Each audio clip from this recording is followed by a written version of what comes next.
Good morning. Ay, di wow. Parang si Ate Chili. Ayun, nandito kami. Hello, guys. Nag-aano kami, nagbabatak ng nabalahaw na sasakyan ni Elmer. Dahil antok na siya, ayun.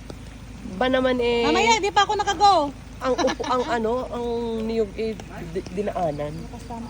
So di siya makaalis doon, nakalang sa gilid, right side.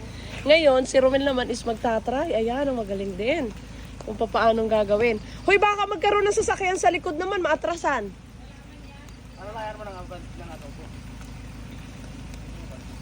Una. Ay, Ay, Akis. katulong naman ng tulak.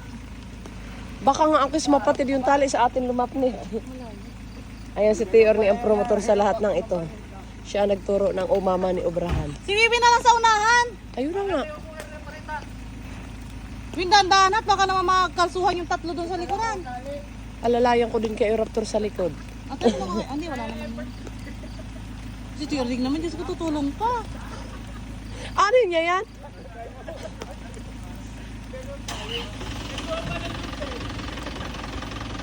Dahan-dahan kayo ha, ingat. Ayan, aatras. 1, 2, 3. Hindi kaya. Sige na. Ay, mapapatid. Sige, sige. Sige, 1, 2, 3, sige. Sige pa. Hindi pa. Ayun guys, okay na. Hindi pa.